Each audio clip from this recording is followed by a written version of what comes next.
Y bueno, hemos estado de manera continua viendo Apocalipsis. Así que comenzamos a ver desde el capítulo 2, eso sí, y hemos estado ya, vamos en el capítulo 8. Así que quiero invitarle a que podamos abrir nuestras Biblias, donde se leyó, ¿cierto?, hace un momento, Apocalipsis capítulo 8, del versículo 1 al 5, que podemos volver a leer para ir teniendo ya, ¿cierto?, la idea de, ¿cierto?, recordándonos aún más la idea del texto. Así que, bien, se leyó, se oró ya por las palabras, ¿cierto? El Señor nos ayude en la meditación. Así que, hermanos, Apocalipsis capítulo 8, del versículo 1 al 5 dice: Cuando abrió el séptimo sello, se hizo silencio en el cielo como por media hora. Y vi a los 7 ángeles que estaban en pie ante Dios, y se les dieron 7 trompetas. Otro ángel vino entonces y se paró ante el altar con un incensario de oro, y se le dio mucho incienso para añadirlo a las oraciones de todos los santos sobre el altar de oro que estaba delante del trono. Y de la mano del ángel subió a la presencia de Dios el humo del incienso con las oraciones de los santos, y el ángel tomó el incensario y lo llenó del fuego del altar y lo arrojó a la tierra, y hubo truenos y voces y relámpagos y un terremoto. Así que tenemos esto, la palabra del Señor. Y hermanos, bueno, retrocediendo un poco, ¿cierto? Tenemos de la apertura de los 6 sellos anteriores. De ahí hubo una pregunta, ¿cierto?, en el sexto sello, porque hubo un cataclismo, un terremoto grande, vino, ¿cierto?, una ira de Dios, ¿cierto?, sobre la tierra, y los que no creían en Dios, los que no querían buscar a Dios, ellos en Apocalipsis 6:17 o 6:16, que dice: y decían a los montes y a las peñas, caed sobre nosotros, ¿ya?, y escondernos del rostro de aquel que está sentado sobre el trono y de la ira al cordero. O sea, aquí hay un reconocimiento de que lo que está pasando es ira de Dios, y prefiero morir, prefiero que el monte se me venga encima antes de enfrentar la ira de Dios. Y el versículo 17: porque el gran día de su ira ha llegado, ¿quién podrá sostenerse en pie? ¿Cierto? Ante la ira de Dios. Solamente quienes iban a poder sostenerse en pie, los que estaban salvos de la ira de Dios. Y eso, ¿cierto?, vemos en el capítulo 7, los 144.000 sellados, y, ¿cierto?, desde el versículo 9 de este capítulo, los que creen, ¿cierto?, en el momento de la gran tribulación, a la predicación de los 144.000. ¿Ya? Y después de este paréntesis, vemos la apertura del séptimo sello. Y acá, ¿cierto?, podríamos situarnos ya en la segunda parte, ¿cierto?, de la semana 70 que habla Daniel. ¿Ya? Aquí nos situamos, si nos recordamos de la profecía de las 70 semanas, ¿cierto? Hay 69 semanas, se dará muerte el Mesías, y una semana, y esa semana, o sea, todo lo que tiene que ver con las 70 semanas tiene que ver con Israel. Ahí no está el tiempo de los gentiles, no está la iglesia, hay un paréntesis profético y tiene que ver con Israel. ¿Ya? Entonces, ahí, ¿no es cierto?, hay un príncipe que ha de venir, que dice que hará un pacto con, con los judíos, ¿cierto? Y ese príncipe a la mitad de la semana romperá el pacto. Nosotros ya, ¿cierto?, conocemos por la revelación del Nuevo Testamento que ese más príncipe, podríamos decir, de este mundo, ¿no es cierto? Aquí no está hablando de Cristo, no está hablando de el anticristo, ¿eh?, que va a hacer un pacto con los judíos. Y en el mundo, ¿cierto?, va a decir paz y seguridad, ¿cierto? Este es el gobernante que necesitábamos. Todos los otros gobiernos en realidad no fueron, ¿cierto?, nada con respecto a este, el gobierno que necesitaba el mundo, ¿no? Nos unificó, ¿cierto? Vemos que hay prosperidad, pero a la mitad, ¿cierto?, de la semana, o a los 3 años y medio, va a mostrar su verdadera cara, ¿cierto? Y va a haber una persecución hacia los judíos, dice que quebrará el pacto. Ahora, eh, el derramamiento de este, o del séptimo sello, desde el sexto sello, ¿cierto? Según se cree, ¿cierto? En la mayoría de los comentarios ya que vendría siendo de esta parte de la mitad de la segunda semana. Cada vez los juicios van a ser más intensos y de mayor frecuencia. Eh, Ahora tenemos en la apertura del séptimo sello, lo que va a ocurrir es que se va a desatar los juicios en 7 trompetas y posterior a las 7 trompetas en 7 copas. Estas 7 trompetas, lo único que podemos tener como eh, tiempo, digamos, no hay un tiempo determinado, pero sí sería en la segunda mitad de esta semana última, o por así decirlo, en los últimos 3 años y medio de la gran tribulación. Espero no haberles enredado esto, ¿sí? En los últimos 3 años y medio de la gran tribulación, ¿ya?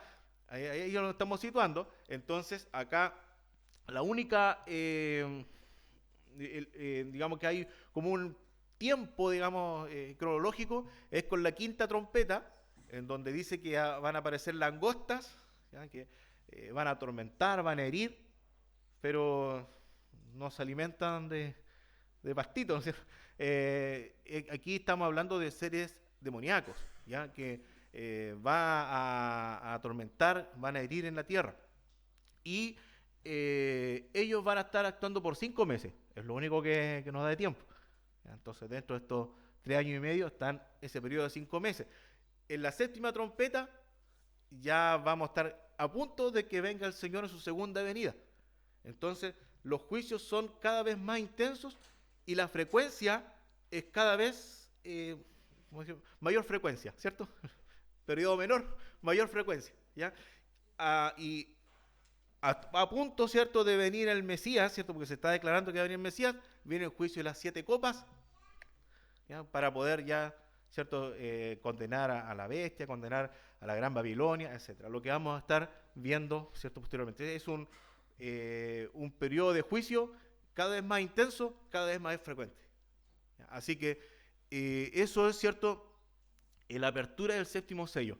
Y en esto, hermanos, si nosotros nos vamos a lo que pasa, ¿cierto?, a nivel celestial. Aquí el apóstol está mirando el trono, ¿cierto?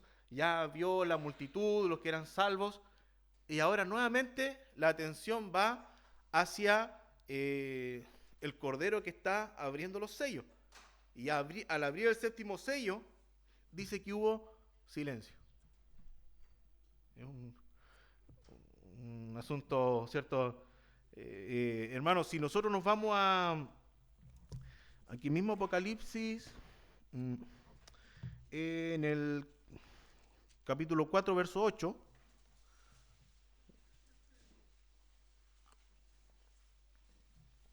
recuerden, hermanos, que aquí hablamos de 4 seres vivientes que estaban alrededor del trono, ¿ya? Y dice, y los 4 seres vivientes tenían cada uno 6 alas, y alrededor y por dentro estaban llenos de ojos, ¿ya? Vemos que es una visión, ¿ya?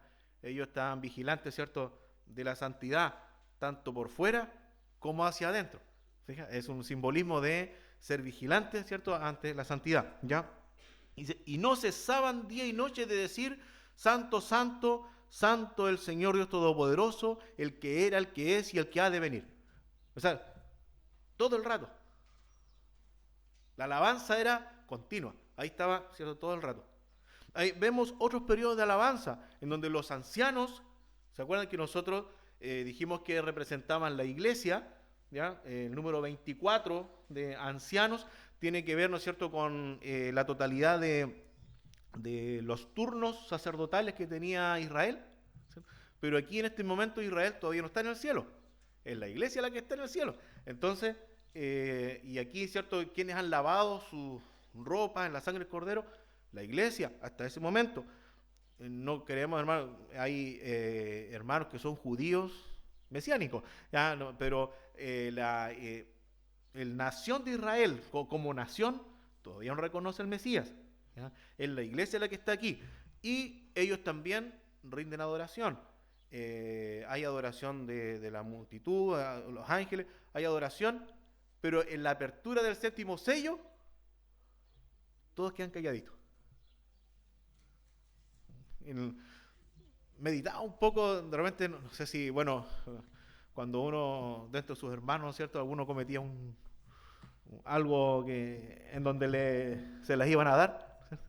No sé si el resto de los hermanos profería alguna palabra en ese momento. Es como que, porque hay momentos en que te están retando, o momentos en que ya viene, ¿cierto? Te van a dar un correctivo, ¿no es cierto? Y es el peor momento de hablar, ¿no es cierto? Viene, viene el juicio, ¿cierto?, de parte de los padres. En este caso, es cierto, es mucho mayor. ¿Ya? Pero que acá hay un asombro, estar estupefacto. ¿Ya? La alabanza para. Los ángeles, todos calladitos.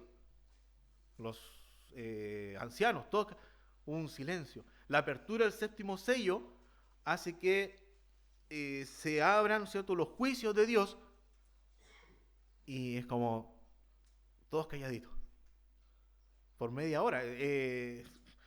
Imagínate, para el apóstol en ese momento también debió haber sido un momento de quedar estupefacto. ¿Qué pasó?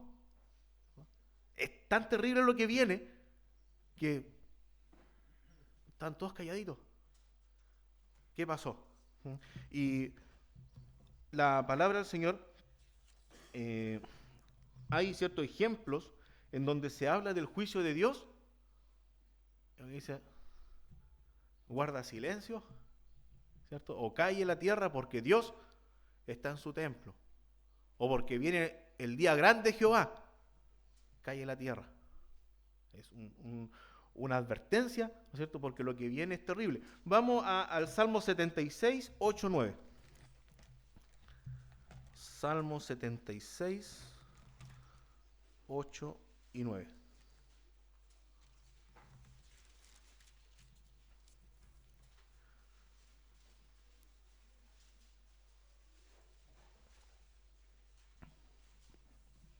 ¿Sí?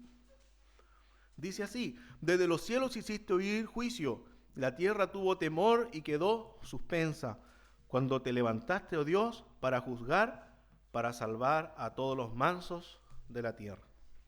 O sea, el juicio es contra los que hacen violencia, no sé si contra los pecadores, contra los que no, porque los mansos de la tierra tiene que ver con las personas que, ¿cierto?, no buscan su justicia, sino que buscan a Dios. ¿Cierto? Ahora, cuando te levantaste, oh Dios, para juzgar, ¿y qué pasó con la tierra? Quedó suspensa. ¿Ya? Aquí hay un Habacuc 2:20, invitarle a que podamos leer también.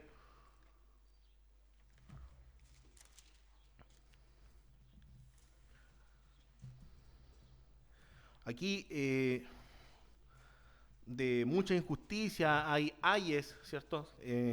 Hay juicio, y uno de los juicios es también contra los idólatras. ¿Mm? Miren, vamos a leer versículo 19, como para poder tener un poco de contexto. Dice, hay de el que dice al palo, despiértate, y a la piedra muda, levántate. ¿Podrá él enseñar? He aquí está cubierto de oro y plata, y no hay espíritu dentro de él. Hay del que, ¿cierto? Uno dice, pero ¿cómo le dice a la piedra? Hoy en día, hermano, ¿cierto? Para los que no son creyentes en Dios, una piedra es tan significativa, el amuleto, ¿cierto? ¿Cuántas personas que no tienen a Dios en su corazón se arrodillan frente a un rehue, ¿cierto?, una imagen de palo ahí? Fíjate, aquí hay un tema, dice el versículo 20, mas Jehová está en su santo templo, calle delante de él toda la tierra. Y aquí la autoridad de Dios, frente a la autoridad de Dios, nosotros debemos callar, ¿cierto? Dios está en su santo templo. Y hay, ¿cierto?, aquí adoración a cosas inanimadas, cosas paganas o a creación de Dios. ¿Sí? El creador, el Dios soberano, está en su santo templo. Así hay que tener, ¿cierto? Ese temor. ¿Ya? Sofonías 1:7 habla de el libro está después de Habacuc. ¿Ah? Sofonías 1:7 habla de el día de la ira de Jehová, ¿cierto? Y aquí, ¿cierto? Ya también está anunciando lo que nosotros conocemos el día del Señor, ya el día de Jehová. Y dice Sofonías 1:7, calla en la presencia de Jehová el Señor, porque el día de Jehová está cercano, porque Jehová ha preparado sacrificio y ha dispuesto a sus convidados. En el día del sacrificio de Jehová castigaré a los príncipes y a los hijos del rey y a todos los que visten vestido extranjero.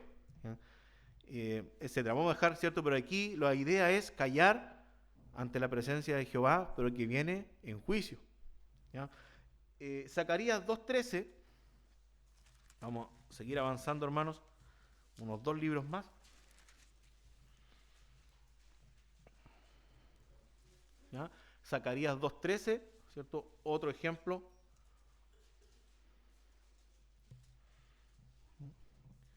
Donde aquí está, ¿cierto? Dice 2:13, calle toda carne delante de Jehová, porque Él se ha levantado de su santa morada. Es cierto, ver a Dios sentado, ¿cierto? Pero ponerse en pie puede ser, ¿cierto?, terrible para juicio. Ya dice, calle toda carne delante de Jehová, ¿ya? Que Él se ha levantado. ¿Ya? Así que, hermanos, vamos a, bueno, ver en este contexto, hay, ¿cierto?, un silencio en el cielo. Ahora, después de la apertura del sello, ¿cierto?, silencio en el cielo. Viene, ¿cierto?, el apóstol y ve a 7 ángeles que están delante de la presencia de Dios. 7 ángeles que se le dio, ¿cierto?, trompetas. Lo que podríamos, bueno, le di el título como preparación, ¿cierto?, para el derramamiento del juicio sobre las trompetas. También, ¿no es cierto?, vemos el clamor, ¿cierto?, de los santos, y por último la respuesta de parte de Dios. Así que, hermanos, vamos a ir a Apocalipsis nuevamente.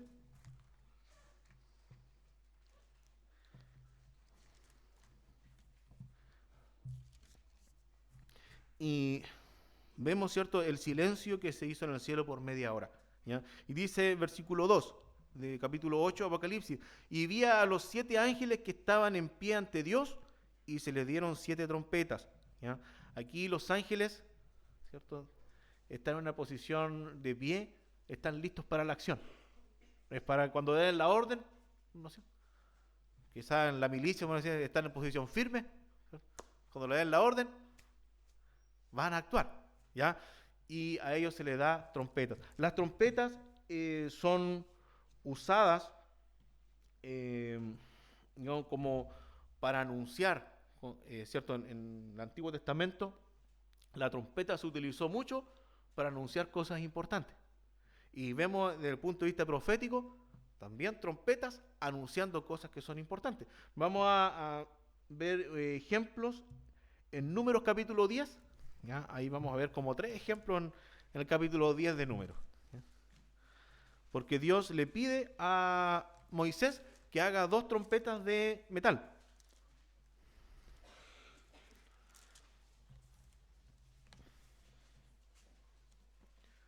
Así que, ¿para qué se iba a usar trompeta? Para congregar a los judíos. Y con el toque de la trompeta se iba a congregar los judíos. Con el toque de la trompeta también cuando haya que hacer cambio en el campamento. ¿Ya? Así que Números capítulo 10, verso 2 dice, hazte 2 trompetas de plata, de obra de martillo la harás, las cuales te servirán para convocar la congregación y para hacer mover los campamentos.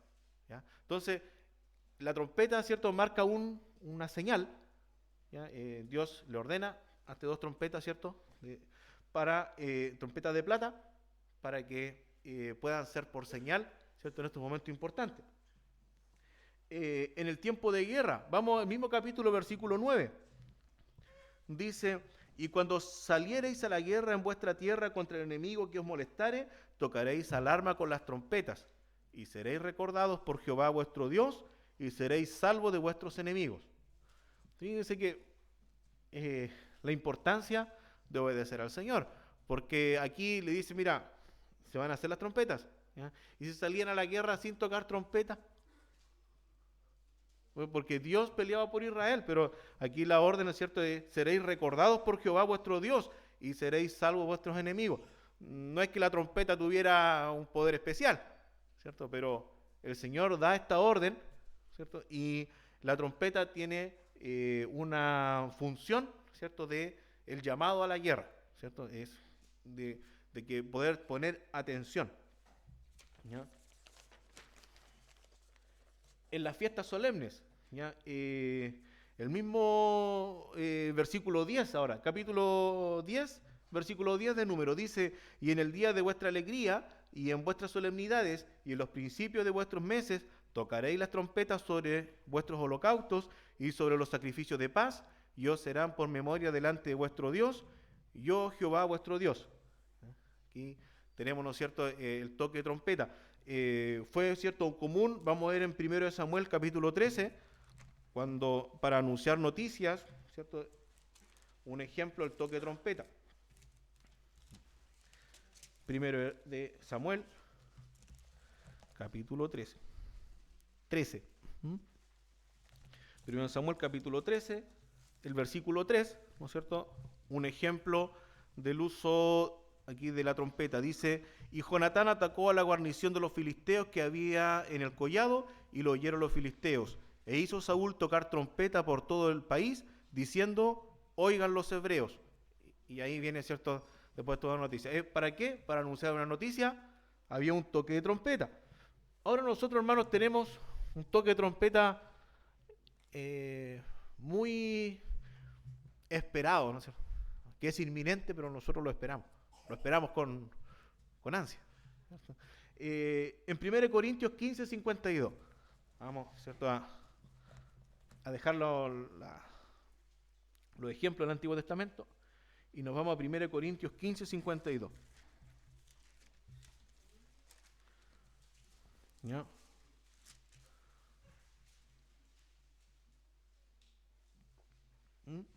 Aquí aparece, ¿cierto?, el arrebatamiento de la iglesia. Y dice: en un momento, en un abrir y cerrar de ojos, a la final trompeta, porque se tocará la trompeta y los muertos serán resucitados incorruptibles y nosotros seremos transformados. Tiene que haber otro cuerpo para entrar al cielo. No, así como estamos, ¿cierto?, corruptibles, no, tiene que haber una transformación. Los muertos, ¿cierto?, van a ser resucitados primero. Van, ¿cierto?, ahí el Señor, ¿cierto?, es quien hace eso. En cuántos hermanos en Cristo han fallecido, ¿cierto?, a lo largo de la historia no quedan ni los huesos. Pero el Señor va a hacer, ¿cierto?, que resuciten con cuerpos transformados para estar en su presencia. Pero fíjense que dice la final trompeta, hay un toque de trompeta.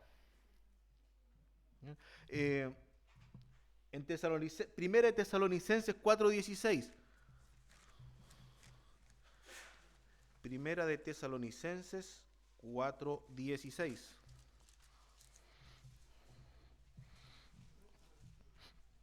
Ya dice: porque el Señor mismo con voz de mando, con voz de arcángel y con trompeta de Dios descenderá del cielo, y los muertos en Cristo resucitarán primero. Está hablando del arrebatamiento de la iglesia.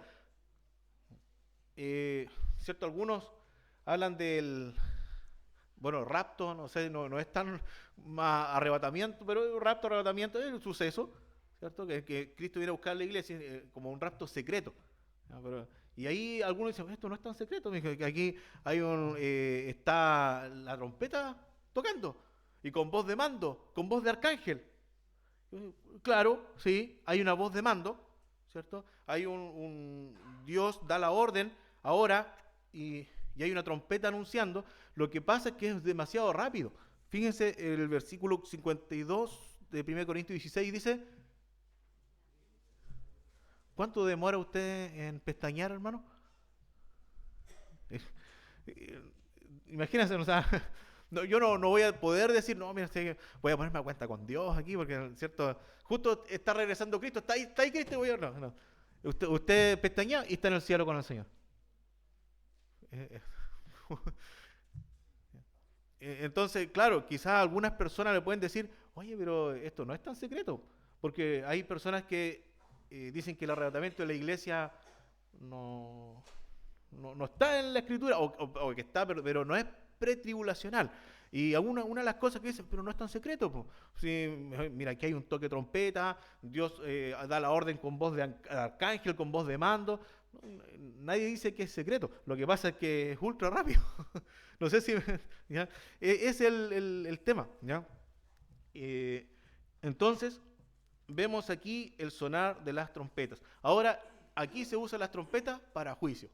Y aquí va a haber un juicio, ¿no es cierto?, sobre la tierra, y que ya habíamos comentado anteriormente.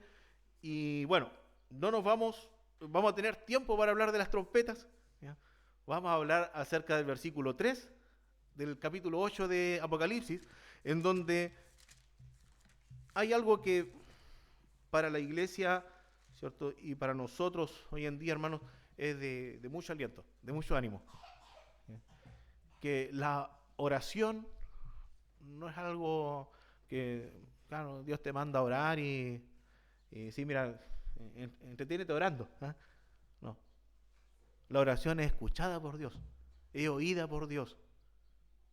Y aquí tenemos un ejemplo claro en esta profecía, ¿cierto? Pero aquí hay hermanos que en el contexto en que reciben la carta, hermanos que están en persecución. Es una iglesia que está siendo perseguida. No es solo, ¿cierto?, el propósito, no es que, hermano, mira, aliéntense. No, aquí obviamente es profecía, esto es algo que se cumple, ¿ya? Pero también, ¿cierto?, el conocer de que las oraciones no son algo ajeno a Dios. Así que, hermanos, dice versículo 3, otro ángel vino entonces y se paró ante el altar con un incensario de oro y se le dio mucho incienso para añadirlo a las oraciones de todos los santos. Aquí hay quizá algunas personas que han comentado de que pudiera ser Cristo porque Cristo es el sumo sacerdote. Eso sí que es categóricamente no, hermano, no es Cristo. ¿Ah? ¿Por qué? Porque el Señor está, cierto, como cordero inmolado al lado del Padre ahí en el trono, ¿ya? Este es otro ángel que está al servicio de Dios. ¿Ya? No está obviamente en el altar del incienso, pero no es Cristo, ¿ya? Si bien Cristo es nuestro sumo sacerdote, Él está abogando por nosotros, ¿cierto? Está a la diestra del Padre, pero en esta visión es otro ángel, ¿ya? Quizá algo que se me quedaba en el tintero, bueno, hay ángeles que dicen que están frente a la presencia de Dios. Uno pudiera, ¿cierto?, ver que la Biblia aparece de arcángel, ¿cierto?, serafines, hay ángeles frente a la presencia de Dios. Y un ejemplo de esto, que lo vemos en Lucas 1:19,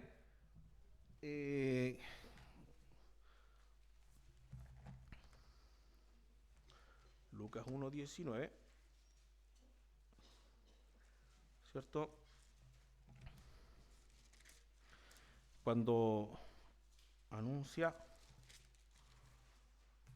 ¿cierto?, el nacimiento de Juan el Bautista, es el ángel Gabriel, ¿cierto? Arcángel Gabriel dice, respondiendo el ángel le dijo, yo soy Gabriel que estoy delante de Dios y he sido enviado a hablarte, a darte estas buenas nuevas, ¿ya? O sea, no cualquier ángel, ¿no es cierto? Un ángel que está frente a la presencia de Dios, está más cerca de Dios, ¿ya? Y él, ¿cierto?, fue enviado para dar la buena nueva del nacimiento de Juan el Bautista. No podríamos decir que Gabriel es uno de los que tiene, ¿cierto?, la trompeta, no, es cierto, es mucho inferir, pero sí hay ángeles que están frente a la presencia de Dios. tenemos estos 7 ángeles que se les dio trompeta, y tenemos un 8º ángel que va a servir frente al altar. Un altar, obviamente, hermano, esto es una visión, es algo espiritual, pero sí es un altar, ¿cierto?, de oro, que está frente a la presencia de Dios. ¿Para qué? Para quemar incienso, que simboliza la oración de los santos, y ese incienso está, ¿cierto?, al lado de la presencia de Dios, ¿ya? Ese ángel dijimos que no puede ser el Señor Jesús, ¿ya? Aquí el Señor Jesús es nombrado de otras maneras, y aquí le vamos a pedir a nuestra hermana Catalina si nos pudiera mostrar, ¿cierto?, una primera imagen para ir más rápido, cómo se identifica a Cristo en el Apocalipsis. Esto, como el testigo fiel, el primogénito de los muertos y el soberano de los reyes de la tierra. O sea, no habla de Cristo como un ángel más. ¿Me entiendes? Apocalipsis 1.5. Uno semejante a hijo de hombre. Apocalipsis 1.13. El primero y el último. El 1.17. El hijo de Dios. 2.18. El santo, el verdadero. Apocalipsis 3.7. El amén, el testigo fiel y verdadero, el principio de la creación de Dios. Vamos a la próxima imagen. Ahí sí, león de la tribu de Judá, raíz de David, ¿ya? El cordero, fiel y verdadero, la palabra de Dios, rey de reyes y señor de señores. No se refiere a Cristo como un ángel más. Así que este ángel, ¿cierto?, por nada es el Señor Jesús, ¿ya? Así que, y bueno, tenemos, ¿no es cierto?, al ángel que está, ¿no es cierto?, con un incensario de oro. Y para esto es que le voy a invitar a que podamos leer Éxodo capítulo 30 para poder entender un poco esto. Éxodo capítulo 30. Del versículo 1 al 10. Vamos a leer harto, pero para tener el contexto.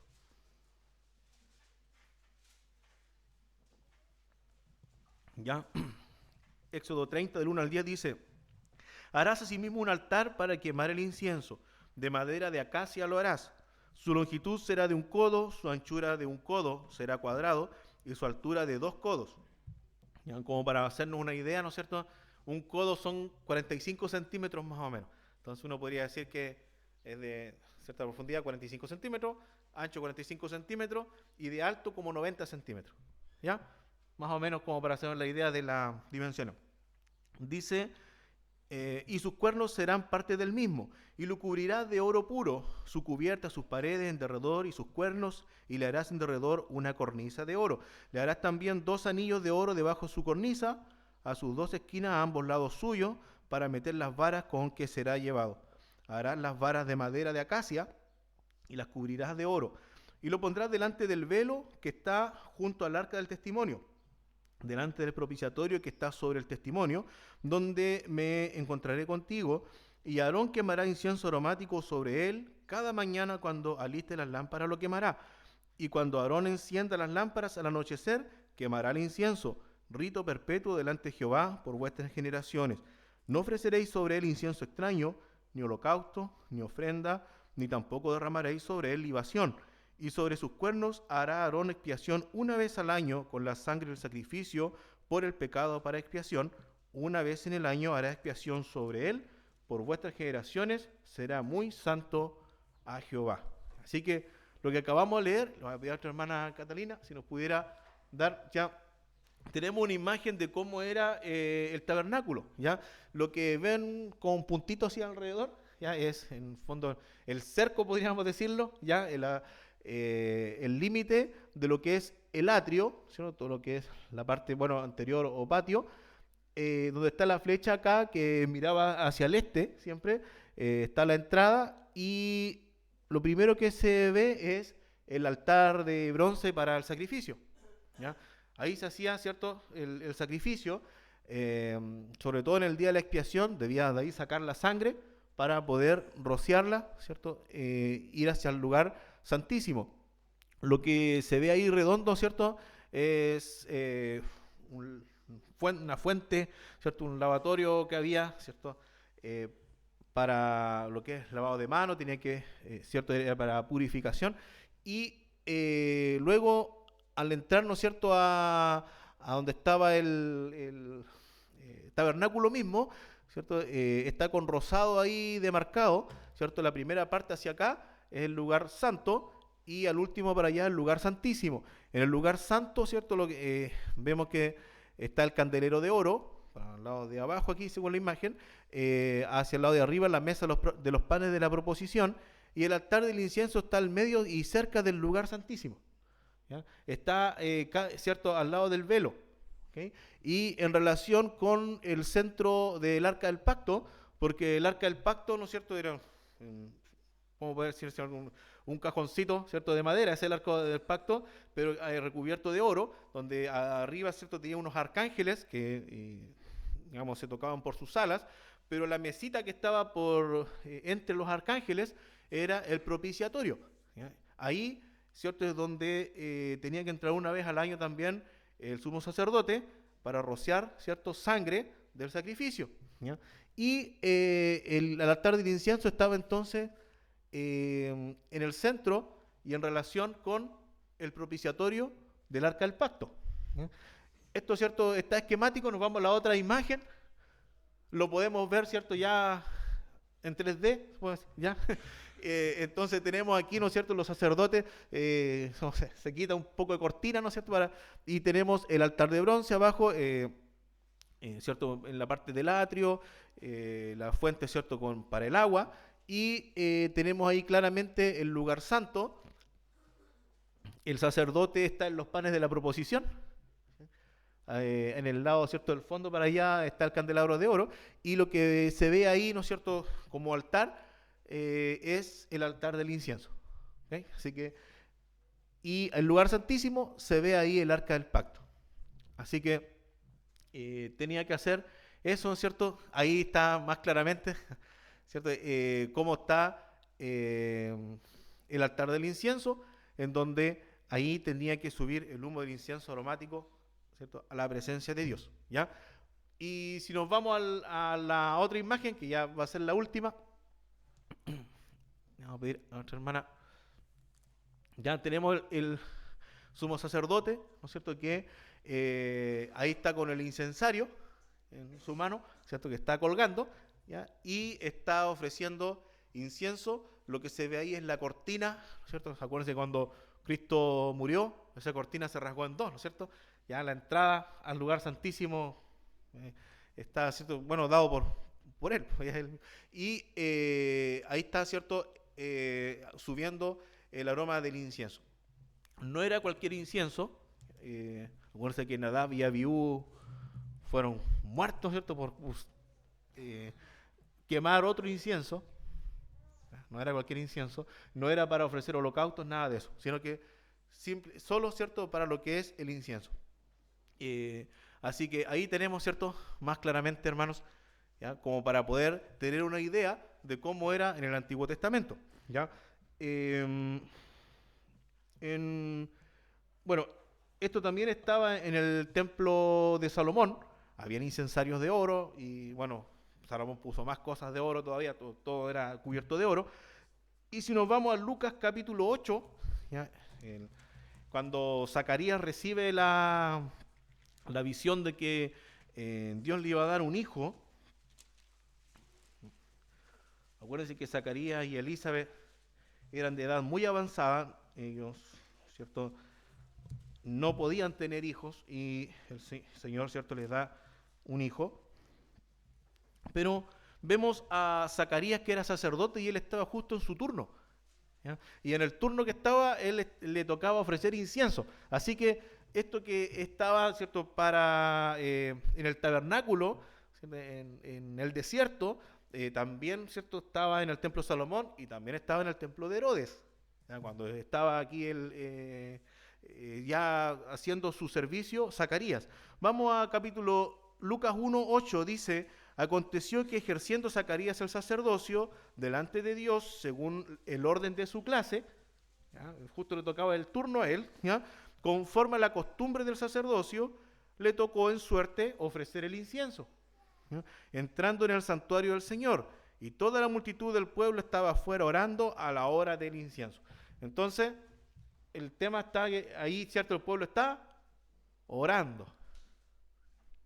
Tal vez, bueno, por un rito están orando, ¿no es cierto? En la mayoría del pueblo de Israel, sus corazones lejos del Señor, pero ellos estaban orando, porque esto simboliza la oración. Entonces estaba, ¿cierto?, Zacarías ofreciendo, y mire dónde estaba Zacarías, al ladito del lugar santísimo. Entonces Zacarías se demora, y los de afuera, oh, algo pasó, vio visión, ¿cierto? Algo pasó con Zacarías, ¿ya? Así que, hermanos, tenemos ahí el incienso. Si nosotros, ahora que ya podemos entender un poco más gráfico, ¿no es cierto?, en cuanto a lo que es el altar del incienso, en el cielo ve Juan, ¿cierto?, un altar de oro con un incensario de oro, el ángel va con el incienso, y eso está frente a ¿dónde? Del trono de Dios. ¿Dónde llega, cierto, el aroma del incienso? A Dios mismo. Así que lo que está aquí también está simbolizado en la visión, ¿ya? Y vamos, bueno, hermanos, avanzando un poco en Apocalipsis 8, dice que se le dio mucho incienso para, ¿cierto?, la oración de los santos. Y de la mano del ángel subió a la presencia de Dios el humo del incienso con las oraciones de los santos. No es una oración vana, no es que uno ora a Dios y bueno, claro, por costumbre, juntémonos a orar, ¿no es cierto?, como una actividad, bueno, social, no sé, de ahí aprovechamos a juntarnos y oramos. No, la oración a Dios, ¿cierto?, va a la presencia de Dios. ¿Ya? Así que, y dice, y el ángel, bueno, tenemos, ¿cierto?, aquí el clamor, ¿sí? El clamor. Y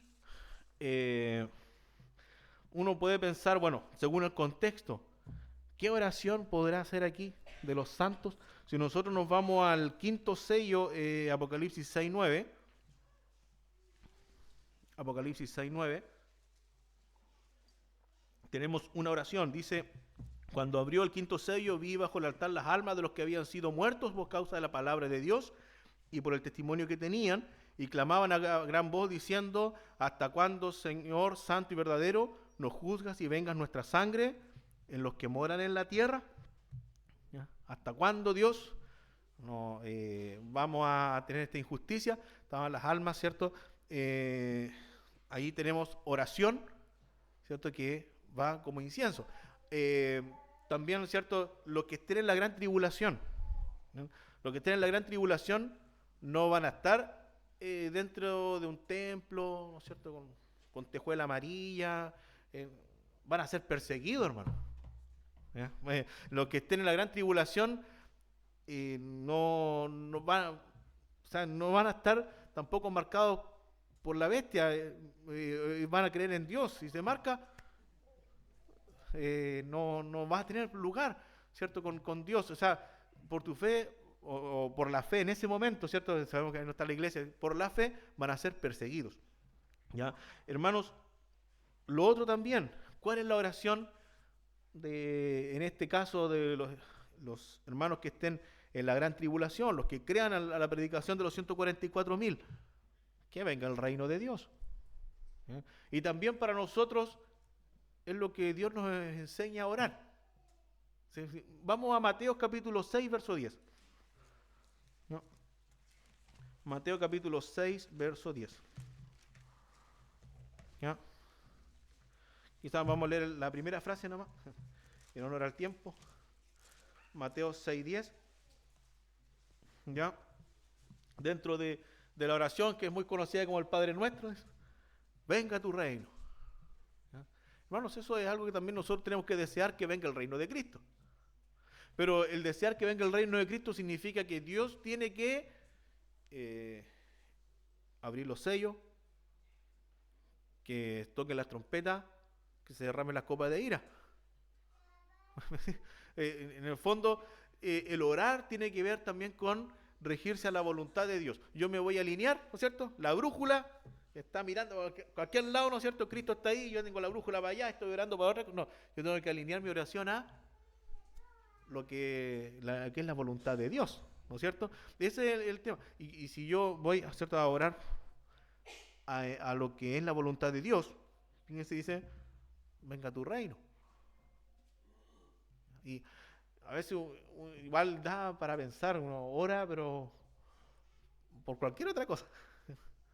Pero el reino de Dios, la verdad es que uno no se acuerda mucho de orar, ¿no? De decir, Señor, que venga tu reino. ¿Ya? Que tú establezcas el reino. Eso no realmente, ¿cierto? Oramos por otras cosas que son más, ¿cierto?, de la tierra. ¿Ya? Cosas que para nosotros son urgentes, pero dentro de la oración también, ¿cierto? Venga tu reino. ¿Ya? Eso es parte, ¿no es cierto? Y hágase tu voluntad, como en el cielo, así también en la tierra, ¿cierto? Eso es parte, ¿cierto?, de lo que debiéramos también orar. ¿Ya? Así que, hermano, vamos ahora a la respuesta. Dice Apocalipsis que el ángel arrojó el incensario. ¿Ya? Vamos a hacer las cuentas que ahora en vez de sacerdote es un ángel. Y lo toma, ¿cierto?, con el fuego que tenía el incensario y lo arroja sobre la tierra. Esto es una respuesta a la oración, ¿cierto?, de los santos pidiendo justicia. ¿Ya? ¿Hasta cuándo no va a ser venganza? ¿Y qué pasó ahí? Terremotos, voces, ¿cierto?, trueno, ya hubo espanto, ahí, ¿cierto?, una conmoción. Esto, ¿cierto?, es antes de que se toque la primera trompeta incluso.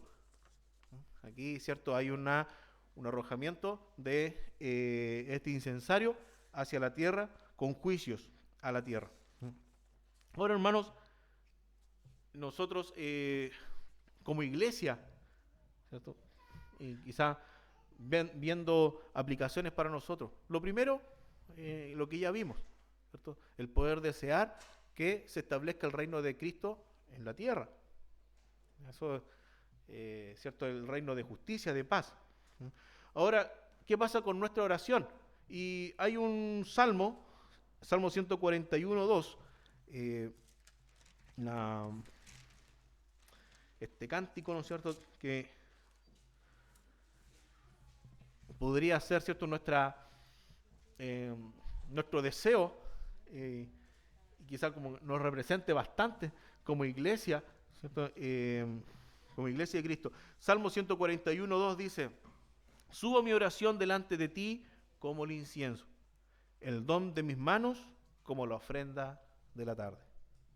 Así que eso es cierto, sea que nuestra oración suba a Dios como sube el incienso. Y lo que hagamos, ¿cierto?, se hace una ofrenda para Dios. Nada podemos hacer por la salvación, pero sí, ¿cierto?, podemos hacer para agradecer a nuestro Dios, ya como ofrenda. Ahora, Cristo a la iglesia, ¿cierto?, dice, Él promete responder nuestras oraciones. Vamos a Juan capítulo 14 y nos vamos a centrar, vamos a dejar un poco tranquilo lo de las trompetas, ¿ya?, para centrarnos en la oración, ya en lo que es el incienso.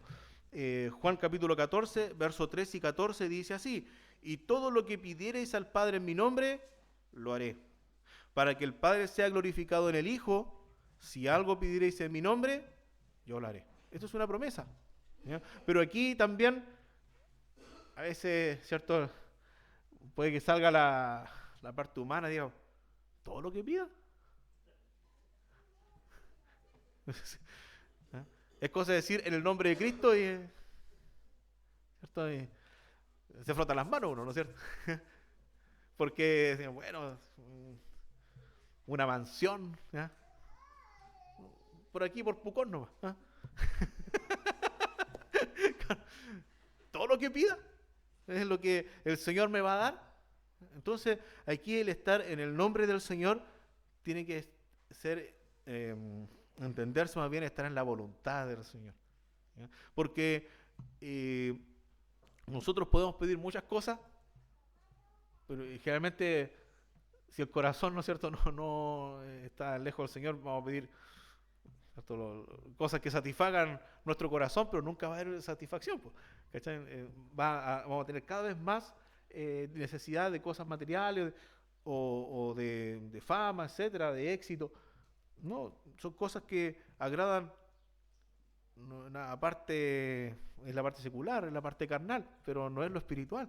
Aquí el tema es, ¿cierto?, que el que está en la voluntad de Dios, ¿cierto?, va a pedir, y claro, el Padre va a ser glorificado en el Hijo. ¿Ya? Así que vamos a ver algunos ejemplos de ello. La parte negativa, Santiago 4.3. Santiago 4.3 es muy claro en esto. Santiago 4.3. ¿Cierto? Aquí tenemos personas que no están pensando en Dios, piensan en sí mismos nomás, en el egoísmo nomás. De hecho, versículo 1 dice: las guerras, los pleitos, ¿dónde no son de ustedes mismos? Que, claro, que no ama a su hermano, sino que lo que yo pienso, es que yo lo creo así, es que yo soy así, etcétera. Pero acá en el versículo 3 dice: pedís y no recibís, porque pedís mal para gastar en vuestros deleites. Entonces, a veces, ¿cierto?, la petición es, ¿cierto?, algo que está mal enfocado. Es lo que yo quiero, de hecho hasta puedo tratar de solaparlo con la voluntad de Dios, ¿no es cierto? Entonces, yo quiero una micro, ¿ah?, para así llevarlo, hermano, a la iglesia. ¿Ah? Sí, quiero que el Señor me dé una micro. ¿Ah? Pero el Señor le da la micro y de repente no apareció más en la iglesia el hermano. ¿Ah? Entonces, en esas cosas, hermano, porque ahí, digamos, está en el corazón, hay cosas que no van en la voluntad del Señor. Y acá, ¿no es cierto?, pedís mal para gastar en vuestros deleites. Vamos a lo correcto. Primera de Juan capítulo 5. ¿Ya? Primera de Juan capítulo 5, versículo 14 y 15. Aquí estamos, ¿cierto?, en la otra vereda. Es decir, bueno, yo me voy a someter a la voluntad del Señor, para que mi vida esté en la voluntad del Señor y que mis peticiones, mis prioridades, todo esté en la voluntad del Señor. Entonces, las peticiones también van a estar en la voluntad del Señor. Entonces dice 1 Juan 5:14, y esta es la confianza que tenemos en Él, que si pedimos alguna cosa conforme a su voluntad, Él nos oye. Y si sabemos que Él nos oye en cualquiera cosa que pidamos, sabemos que tenemos las peticiones que le hayamos hecho. O sea, no solo que las oye, sino también las va a responder. O sea, y por ejemplo, una de las cosas es que venga su reino, ¿cierto? Y también el poder pedir, ¿cierto?, lo que es conforme a la voluntad de Dios. Muchas cosas también hay necesidades que nosotros pedimos, ¿ya? Pero también oramos por la voluntad de Dios y nos sometemos a lo que es la voluntad de Dios, que es, cierto, perfecta. Hacerlo con sinceridad. Salmo 17.1, ya vamos a ir casi concluyendo, hermano. Salmo 17.1, ¿ya? El poder querer que Dios escuche. También, ¿cierto? Y bueno, acá el salmista se pone como garantía, ¿cierto? Señor, tú me has examinado y yo no soy recto delante de ti, dice, ¿ya? Pero vamos, Salmo 17.1 dice: oye, oh Jehová, una causa justa, está atento a mi clamor, escucha mi oración hecha de labios sin engaño. Es una forma de acercarse a Dios. Nada de, no, es que por culpa de él, por esto, ¿cierto? Como estas personas me han tratado así, yo soy el culpable y voy con labios sin engaño, ¿cierto? Voy sinceramente delante de Dios, sin, ¿cierto?, esconder nada. Así que, eso, hermanos. La respuesta de Dios dice, bueno, a quienes hacen su voluntad. Vamos a Salmos 145, 17 al 20. ¿Ya? Fíjense, Salmo 145, 17 al 20. ¿Ya? Fíjense, aquí hay una promesa de Dios, pero dice, a los que le aman, así dice, vamos, versículo 17 dice, justo es Jehová en todos sus caminos. Ahí ya parte al tiro de la base, ¿no? Que Dios es justo. Nosotros igual a veces tenemos nuestra propia justicia. Eh, pero el Señor, ¿cierto?, nos juzga y Él es justo. Dice, y misericordioso en todas sus obras. Si fuera solamente justo, nosotros estaríamos todos muertos. No hay, pero por su misericordia es que estamos, o sea, estamos aquí. ¿Ya? Dice versículo 18, cercano está Jehová a todos los que le invocan. A todos los que le invocan de veras. Cumplirá el deseo de los que le temen. Oirá a sí mismo el clamor de ellos y los salvará. Jehová guarda a los que le aman, mas destruirá a todos los impíos. ¿Ya? Partimos de la base que Él es justo. ¿Veja? Así que, ya hermanos, y por último, ¿ya? Hablando, ¿cierto?, de la respuesta de Dios y de recibir la oración, vamos a Proverbios capítulo 15, el versículo 8, y esto ya es, ¿cierto?, el último versículo, hermanos. Proverbios capítulo 15, versículo 8.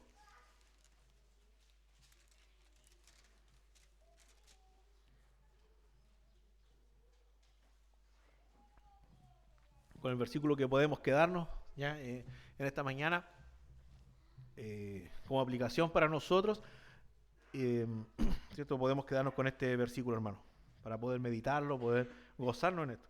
Dice, el sacrificio de los impíos es abominación a Jehová, mas la oración de los rectos es su gozo.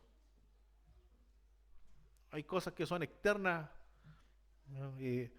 Uno pudiera de repente hacer cosas externas aquí, hermano, que pudiera ser hasta fácil de hacer. Decir, no, mira, ¿sabe qué? Dios quiere vestimenta de santidad, así que aquí todos vienen con una capa blanca. Todos de arriba, todos. Eso son cosas externas. Todos van a estar con capa blanca, eso es fácil de hacer. Son cosas externas. Pero ir a Dios, ¿cierto?, con sinceridad y poder entregar votos a Dios y decir, yo, esto es lo que soy. Pero quiero que tú me cambies. ¿Ya? Ir, ¿cierto?, con honestidad a Dios y decir, esta es mi oración a ti, esto es lo que soy. ¿Ya? Dice que la oración de los rectos es su gozo, ¿ya? Es su gozo. Así que, hermanos, esto también sea una meditación para nosotros, ¿ya? Decir, bueno, en la oración a Dios, ¿cierto?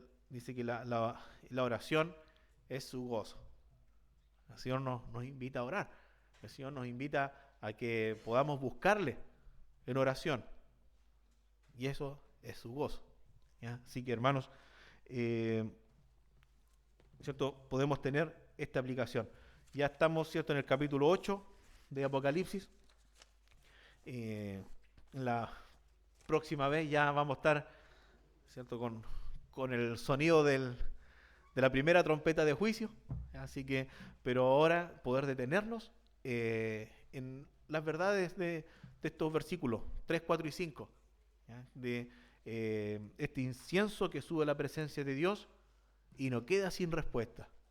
Nosotros también, si vamos a Dios, vamos con fe a Dios, y no va a quedar sin respuesta. No va a ser un rito solamente, mira, algo para que te sientas bien, hermano. Así como, no, es porque hay un Dios que está escuchando y hay un Dios que te va a salvar. Amén. Vamos a orar. Padre Celestial, estamos, Señor, delante de ti, oh Dios, y es un gozo para nosotros, Señor, el poder leer tu palabra y ver, Señor, que la oración no es un rito vano, no es costumbre, algo para poder sacar los problemas. No, Señor, es algo, una comunicación real contigo, Señor. Oh Dios, en el pueblo de Israel el incienso simbolizó, Señor, esta oración. ¿Cuántos, Señor, clamaron? ¿Cuántos, oh Dios, buscaron de tu rostro? ¿Cuántos, Señor, han buscado de tu rostro ahora, oh Jesús? Y tú eres, Señor, ese mediador que nos lleva al Padre. Oh Dios, tú conoces, Señor, cada uno de los hermanos, conoces cada uno de los corazones. Señor, toda la petición, toda oración, Señor, es depositada, oh Dios, usted con humildad y con toda fe, Señor, con toda certidumbre, porque tú eres un Dios todopoderoso. Oh Señor, no oramos, Señor, eh, como quien solamente hace un rito, sino que oramos, Señor, sabiendo que tú estás oyendo en los cielos. Oh Señor, como vio el profeta, que ese incienso llegaba a tu presencia, de que no había, Señor, cero efecto, estaba, Señor, la respuesta de parte tuya.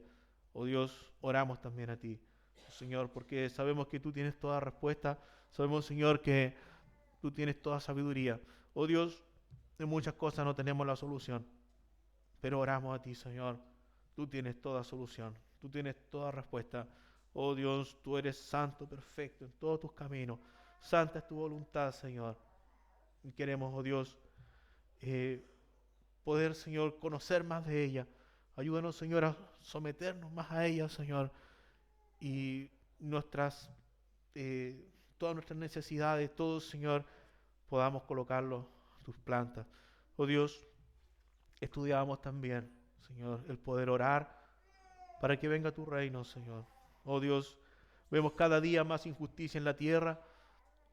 Tal vez, Señor, se ve, Señor, políticos y gobernantes, Señor, que están en la tierra, pero cada vez, Señor, vamos a ver más injusticia. Cada vez, Señor, vamos a ver más ataque a la fe. Cada vez, Señor, eh, vamos a ver, Señor, que las personas se alejan más de lo que es, Señor, tu palabra. Oh Dios, oramos, Señor, por ese reino justo y verdadero. Oramos, Señor, para que tú puedas venir en la tierra y, Señor, instaurar tu reino. Oh Dios, el verdadero reino, Señor, de justicia. El verdadero reino, Señor, de paz, que está, Señor, en tu mano. Te damos las gracias, Señor, y oramos con fe. En el nombre de Jesús. Amén.